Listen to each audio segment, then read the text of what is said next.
Hello बच्चों, welcome to Guru Nanak coaching centre. बच्चों, आज की इस वीडियो के अंदर मैं आपको क्लास 8 साइंस का chapter number 3 synthetic fibres and plastic पढ़ाऊंगा।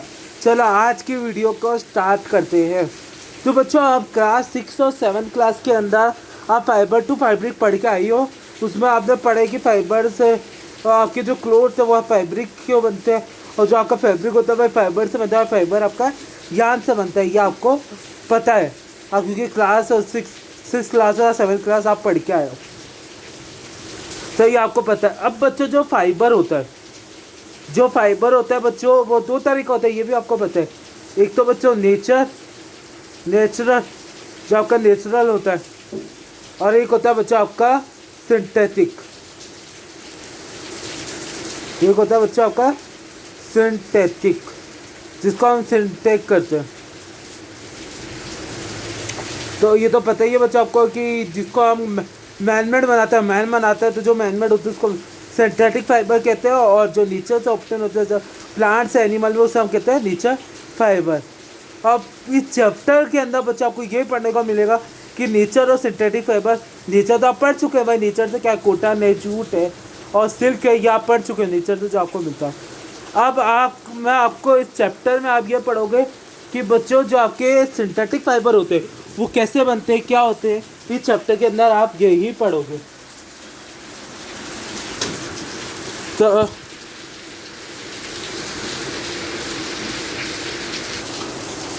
तो बच्चों, what are synthetic fibre. Synthetic fibre आप जानते हो। तो सिंथेटिक फाइबर कैसे बनता है। अगर बच्चों हमने नेकलेस देखा है, आपकी मम्मी को नेकलेस पहनते हुए देखा होगा, तो नेकलेस कैसा बनता है बच्चों, खूब सारे छोटे छोटे डायमंड से मिलके, डायमंड का नेकलेस होता है बच्चों, खूब सारे छोटे छोटे डायमंड मिलके एक थ्रेड के अंदर बने हुए होते हैं बच्चों। जैसे आपको ये मैं दिखाऊँ, तो ये देख रहे हो बच्चों, खूब सारे छोटे छोटे पार्टिकल जो आपस में थ्रेड से बने हुए हैं। तो इस तरह क्या होता है बच्चों, आपका एक नेकलेस बन जाता है। तो इसी तरह बच्चों आपका सिंथेटिक फाइबर बनता है। सिंथेटिक फाइबर क्या होते हैं, खूब सारे छोटी छोटी यूनिट से मिलके बनते हैं। जैसे सिंथेटिक फाइबर एक चेन फॉर्म में आपने बनते हैं। एक जैसे आप ये देख रहे हो, छोटे छोटे पार्टिकल आपस में मिलके डायमंड, ऐसे खूब सारे डायमंड आपस में नेकलेस बन जाते हैं। ऐसे ही बच्चों खूब सारे पार्टिकल्स आपस में मिलके, खूब सारे आपस में यूनिट मिलके आपका सिंथेटिक फाइबर बनता है, और जिसको हम कहते हैं पॉलीमर। पॉलीमर क्या होता है बच्चों, पॉलीमर क्या दो वर्ड से मिलके बना है। पॉलीमर जो होता है आपके दो वर्ड से मिलके बना है। पॉली मीन्स मैनी, मर मतलब यूनिट्स, मैनी यूनिट्स। पॉलीमर का मतलब होता है मैनी यूनिट, दो वर्ड से मिलके बना। पॉली मीन्स मैनी, मर मतलब पार्ट यूनिट। छोटे छोटे यूनिट आपस में मिलके एक बड़ी सी सब्सटेंस बना देते हैं, जिसको हम सिंथेटिक फाइबर कहते हैं, और उसे हम कहते हैं पॉलीमर। तो आपके जो सिंथेटिक फाइबर होते हैं पॉलीमर से बनता है। अब पॉलीमर बच्चे आपके बहुत सारे होते हैं। नायलॉन जो सिंथेटिक फाइबर को हम पॉलीमर कहते हैं। अब ये होता है type of synthetic fibre. Type of synthetic fibre आपके कौन कौन से होते हैं, इस चैप्टर के अंदर में आपको ये पढ़ने को मिलेगा। सबसे पहला आता है बच्चों आपका रेयन। तो सबसे पहले क्या हुआ, खूब सारी छोटी छोटी यूनिट आपस में मिलके एक बड़ा सा कुछ बना देती है, जिसको हम बोलते हैं हमारा सिंथेटिक फाइबर। खूब सारी छोटी छोटी यूनिट मिलके। तो आप जानते अगर रेयन, तो बच्चों आप क्लास 6 में हमने सिल्क फाइबर का पढ़ा होगा, जो सिल्क फॉर्म से हमें मिलता है। बच्चों ये सबसे पहले चाइना में मिला था, क्लोजी गार्डिस क्रिकरी पोलॉन्टाइन। ये फाइबर हमें चाइना में मिला था, और ये बहुत ज़्यादा कॉस्टली फाइबर है। तो इस फाइबर की कॉस्ट इतनी है कि हम इसे बहुत ज़्यादा, हर लोग इसको अरेंज नहीं कर सकता, हर कोई इसको यूज़ नहीं कर सकता। तो अब क्या होता है बच्चों, अब क्या करते हैं, इस फाइबर को हम आर्टिफिशियली ही ट्रीट कर लेते हैं। वुड पल्प का, जो हमारी लकड़ी का वुड का पल्प होता है, उसको ट्रीट करके, केमिकल के साथ ट्रीट करके हम आर्टिफिशियल आर्टिस्टिक बना देते हैं, जिसको हम रेयन बोलते हैं। तो ये बच्चे इतना महंगा भी नहीं होता है, और ये इससे बच्चे आपके कारपेट वगैरह बनते हैं, आपके कर्टन वगैरह बनते हैं, कारपेट बनते हैं। जो घर पर कारपेट यूज़ करते हो, जो आप कर्टन वगैरह यूज़ करते हो, तो वो बच्चे आपका जो आप टूथब्रश यूज़ करते हो, वो बच्चे आपका रेयन से बनते हैं।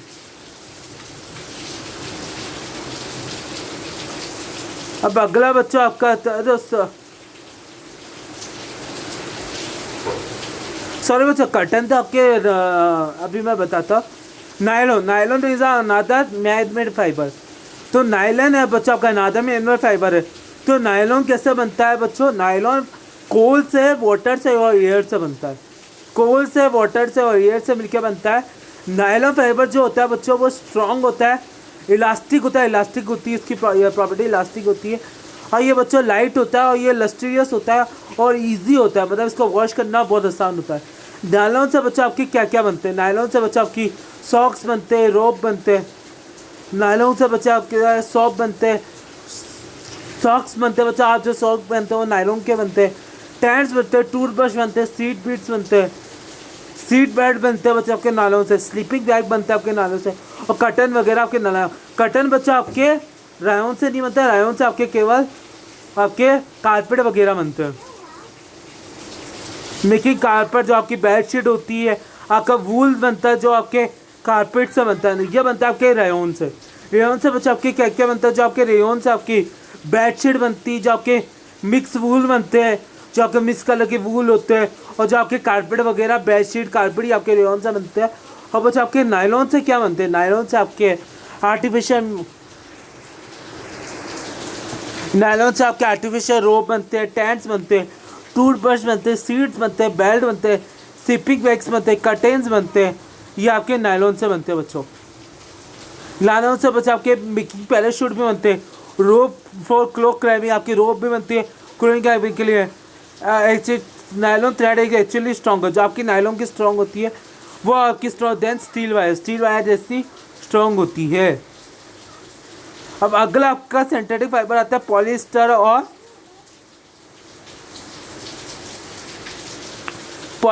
सैलिक। अब पॉलिएस्टर बच्चों जो आपका फाइबर होता है, it do not get a wrinkle easily, it remain इसमें इजीली वॉश। और जो आपका पॉलिएस्टर सैलिक फाइबर होता है वो आप इजीली वॉश करना बहुत आसान होता है। और ये पॉलिएस्टर और सैलिक के आप सुनते होंगे कि शर्ट बनती है, पॉलिएस्टर की शर्ट बनती है, आपने सुना ही होगा बच्चों। आपके जो अमीर लोग होते हैं बच्चों वो ये पॉलिएस्टर की शर्ट पहनते हैं, जो ये बहुत बढ़िया शर्ट होती है। Wearing polyester shirt, other dresses बनती है आपके। टर्लिन जो होता है आपका वो आपका यही पॉपुलर पॉलिएस्टर होता है, टर्लिन। जो आपका टर्लिन होता है fibre that can be woven like any other yarn. PET polyethylene terephthalate is a very familiar form of polyester. ये पॉलिएस्टर का एक फॉर्म होता है बच्चों जो पीएटी होता है। It is use for making, आप जो पीएटी होता है बच्चों वो आपके बोटल यूटिलिटीज़ बनाने में, फिल्म्स बनाने में यूज़ होता है, वायर बनाने में यूज़ होता है, और मैनी अदर यूजफुल प्रोडक्ट बनाने में ये यूज़ होता है। अब बच्चा आप ठीक बनाओ जो आपके पॉलिएस्टर से बनती है। वी वियर अ स्वेटर, हम जो बच्चे स्वेटर पहनते हैं, जो ब्लैंकेट्स हम ओढ़ते हैं, many this are actually non made for nature wool. जो बच्चे वो तो मेनली तो क्या होता है बच्चों, वो नॉन मेड होता है जो नेचर वूल से बनता है। टू अपेयर रिसेंबल वो they prepare for another type of synthetic fibre called styling. अब बच्चे हम इसको वापिस से क्या करते हैं, रीअसेंबल वूल को रीअसेंबल कर दे तो अनदर टाइप का सिंथेटिक फाइबर बन जाता है जिसका नाम होता है स्टाइल। मतलब वूल को हम क्या करते हैं, रीअसेंबल करते, अनदर रीअसेंबल करते तो उससे ही हमारा एसैलिक फॉर्म हो जाता है। तो the wool obtain from nature source are quite expensive. जो वूल आपको नेचर सोर्स से मिलता है वो बहुत ज़्यादा एक्सपेंसिव होता है, पर जो स्टाइलिक होता है वो उतना एक्सपेंसिव नहीं होता। तो स्टाइलिक के भी आपके स्टाइलिक के जो वूल ऑब्टेन होता है नेचर से quite expensive, where the made by stylic really cheap. तो जो आपका मेड बाय स्टाइलिक होता है वो रियली चीप होता है, सस्ता। और ये वैरायटी ऑफ जो स्टाइलिक होता है वो आपके डिफरेंट कलर में अवेलेबल होता है, का डिफरेंट कलर आते हैं। वैरायटी ऑफ कलर्स के synthetic fibre are durable, affordable होता है या हमारे अफोर्ड कर सकते हैं हम इसे, which make a more popular from than nature fibre. और ये क्या होता है बच्चों, मोर पॉपुलर होता है नेचर फाइबर से। Characteristic of synthetic fibre, synthetic fibre की कैरेक्टरिस्टिक क्या क्या होते हैं बच्चों, ये मैं आपको कैरेक्टरिस्टिक ऑफ सिंथेटिक फाइबर। अब सिंथेटिक फाइबर की कैरेक्टरिस्टिक क्या क्या होते हैं बच्चों। सबसे पहले जो सिंथेटिक फाइबर होता है वो उससे आपके ड्रेस मटेरियल बनाने में काम में आता है। और ये जो बच्चों आपके सिंथेटिक फाइबर होते हैं ये बहुत जल्दी सूख जाता है, और ये सबसे पहले तो बहुत ज़्यादा कम एक्सपेंसिव है, लेस एक्सपेंसिव है। वो आपके जो आपके नेचर फाइबर होते हैं वो बहुत ज़्यादा एक्सपेंसिव होते हैं, और जो सिंथेटिक फाइबर होते हैं वो लेस ऐसे, और ये सब बहुत जल्दी सूख भी जाता है। जैसे आपके जो स्वेटर वगैरह शॉल बनते हैं ये बहुत जल्दी सूख भी जाता है। बहुत जल्दी, और जो सिंथेटिक फाइबर होता है ये वाटर को बहुत जल्दी सोक कर लेता है। नीचा फाइबर से ज़्यादा नेचर फाइबर थोड़ा लेट वाटर को सोक करता है, और जो सिंथेटिक फाइबर होता है वो जल्दी सोक कर लेता है। तो ये होता है इसकी प्रॉपर्टी। बच्चों जो बताए सिंथेटिक फाइबर क्या होता है, कैरेक्टरिस्टिक क्या है, ये वाटर को बहुत जल्दी ड्राई होता है, ये लेस एक्सपेंसिव है, कम बहुत ज़्यादा सस्ता है, चीप है ये। और ये क्या करता है, वाटर को बहुत जल्दी सोख लेता है। अगला आता है बच्चों आपका प्लास्टिक।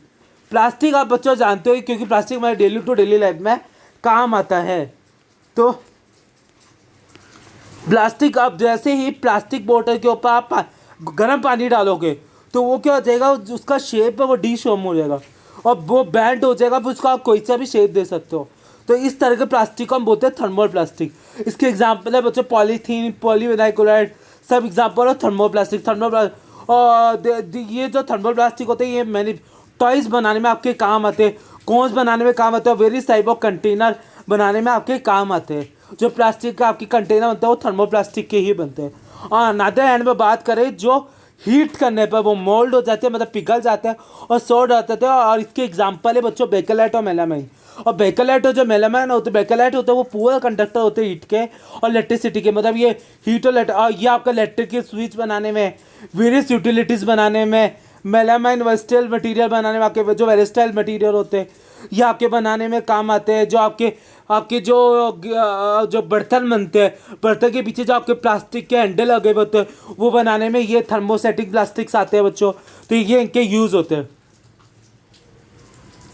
और प्लास्टिक बच्चों आपके और भी मटेरियल बनते हैं, स्टोरी प्लास्टिक के आपके डब्बे वगैरह बनते हैं, प्लास्टिक के आपकी चप्पल वगैरह भी बनती है, प्लास्टिक के आपके बहुत सारे मटेरियल्स बनते हैं, डब्बा वगैरह, रबड़ वगैरह। तो प्लास्टिक हमारे डेली टू डेली लाइफ में बहुत काम आता है। बहुत सारी चीज़ें बनती है प्लास्टिक से। प्लास्टिक की प्लेट भी बनती है, प्लास्टिक की जो वायर भी बनती है, जो वो कॉपर वायर होती है जो उसके ऊपर कवर चढ़ी हुई होती है बच्चों, वो प्लास्टिक की होती है। Plastic is light. प्लास्टिक और नॉन रिएक्टिव। प्लास्टिक बच्चों किसी भी चीज़ से रिएक्ट नहीं करता है, ये नॉन रिएक्टिव होता है बच्चों। इसलिए हम प्लास्टिक के जो कंटेनर आते हैं जिसके अंदर हम बहुत सारे केमिकल यूज़ करते हैं, ना बच्चे प्लास्टिक एयर के साथ रिएक्ट करता है, ना वाटर के साथ रिएक्ट करता है। प्लास्टिक किसी के साथ रिएक्ट नहीं करता। प्लास्टिक बच्चों बहुत ज़्यादा हल्का होता है और स्ट्रॉन्ग होता है, ड्यूरेबल होता है। जो प्लास्टिक होता है बहुत ज़्यादा मजबूत होता है, हल्का होता है, ये बच्चों आपके बहुत लंबे समय तक चलता है। Plastic poor conductor. जो प्लास्टिक होता है वो इलेक्ट्रिसिटी हीट का पुअर कंडक्टर होता है। सिर्फ प्लास्टिक के स्क्रू ड्राइवर बनते हैं, प्लास्टिक के हैंडल्स बनते हैं। जो अब मैंने आपको बताया जो बर्तन के पीछे आपके हैंडल लगे हुए होते हैं वो प्लास्टिक के बने हुए होते हैं। अब plastic and the environment. Plastic होता है बच्चों वो हमारे एनवायरनमेंट को हार्म कर रहा है। अब बच्चों जो हमारा वेस्ट होता है वो दो तरह का होता है, बायोडिग्रेडेबल वेस्ट और नॉन बायोडिग्रेडेबल वेस्ट। अब बच्चों आप मार्केट से पॉलीथीन लाते हो, मार्केट से कोई भी सामान लाते हो तो पॉलीथीन के अंदर लाते हो, तो बच्चों आपकी मेजर प्रॉब्लम ये आएगी कि जो आपका पॉलीथीन का वेस्ट है वो आपके घर के अंदर बहुत ज़्यादा स्टोर हो जाएगा। तो मेजर प्रॉब्लम ये है कि इसको डिकम्पोज करना बहुत ज़्यादा मुश्किल है, क्योंकि जो आपके वेस्ट होता है बच्चों और दो तरह के होते हैं, बायोडिग्रेडेबल और नॉन बायोडिग्रेडेबल। बायोडिग्रेडेबल वेस्ट वो होते हैं बच्चों जो केमिकल जो है ना बैक्टीरिया और नेचर एक्शन से क्या हो जाए, डिकम्पोज हो जाए, मतलब नेचर और नेचर एक्टिविटी और बैक्टीरिया एक्टिविटी से आपकी क्या हो जाए, डिकम्पोज हो जाए, वो तो हो गया बायोडिग्रेडेबल वेस्ट। और नॉन बायोडिग्रेडेबल वेस्ट बच्चों वो होते हैं जो नेचर एक्टिविटी से डिकम्पोज नहीं होते। तो प्लास्टिक बच्चों आपका नेचर डिकम्पोज वेस्ट है, तो ये बच्चों आपके लंबे समय तक डिकम्पोज होता ही नहीं है। तो इसका हम क्या करें, ये हमारी मेजर प्रॉब्लम है। प्लास्टिक सर्वे ये से डिकम्पोज नहीं होता है। इससे क्या होता है, ये क्या करता है कि हमारे स्टोन होने की वजह से, ये डिकम्पोजिंग होने की वजह से जो एनिमल होते हैं इसको खा जाते हैं, जैसे गाय वगैरह हमने सुना है प्लास्टिक खा जाती है जिसके वजह से वो बीमार हो जाती है। ये डिकम्पोज नहीं होने की वजह से बहुत ज़्यादा प्रॉब्लम हो रही है। तो अब ये डिकम्पोज नहीं होता तो इसको हम बर्न करते हैं तो ये एक हार्मफुल गैसेज छोड़ती है हमारे एनवायरनमेंट के अंदर, जो हमारे एयर को पोल्यूशन कर रही है, हमारे लैंड भी पोल्यूशन हो जाता है प्लास्टिक की वजह से। तो आप प्लास्टिक का हम करें तो करें, तो प्लास्टिक का मेजर काम तो ये है कि आप इसको रीयूज़ करें और रिसाइकिल करें, क्योंकि प्लास्टिक को डिकम्पोज नहीं किया जा सकता। ऐसे कई तरह के थर्मो प्लास्टिक होता है जिसको हम मोल्ड करके डिफरेंट शेप देकर हम रिसाइकिल कर सकते हैं। तो डिफरेंट वापस से यूज़ कर सकते हैं, मतलब कुछ नया बना के हम वापस से यूज़ कर सकते हैं। तो अब प्लास्टिक का एक ही काम है, ऐसे तो हम इसको रिसाइकिल करें, इसको हम वेस्ट डिकम्पोज तो नहीं कर सकते, हम इसको रिसाइकिल करें। तो जिससे क्या हो सकता है, हम इसको बार बार यूज़ करेंगे, जिससे हमारा प्लास्टिक कम फॉर्म होएगा। जितना भी बना हुआ है उसको, जितना प्लास्टिक बन गया उसको हम यूज़ करते रहेंगे तो प्लास्टिक कम यूज़ होएगा, और जिससे क्या होएगा, हमारे एयर पॉल्यूट नहीं होएगी, हमारे हार्मफुल गैसेज रिलीज नहीं होएगी। और भी बहुत सारी जो एनिमल जो होते हैं प्लास्टिक खा लेते हैं वो मरेंगे नहीं, उनको बीमारी ही नहीं होगी। तो ये सब क्या होता है बच्चों, ये सब प्रॉब्लम नहीं होगी। तो लो बच्चों, आपका यहाँ पे ये चैप्टर यहाँ पे समाप्त होता है। अब इस चैप्टर के क्वेश्चन के आंसर बच्चों आपको वीडियो के डिस्क्रिप्शन बॉक्स के अंदर मिल जाएंगे। वीडियो के डिस्क्रिप्शन बॉक्स के अंदर PDF फॉर्म में मिल जाएगी, वहाँ से आप ले लेना। अभी मैं इस वीडियो को यही समाप्त करता हूँ। अगर आपको मेरी वीडियो पसंद आए तो मेरी वीडियो को लाइक करना, मेरी वीडियो को शेयर करना और मेरे चैनल को सब्सक्राइब करना। Thank you for watching my video.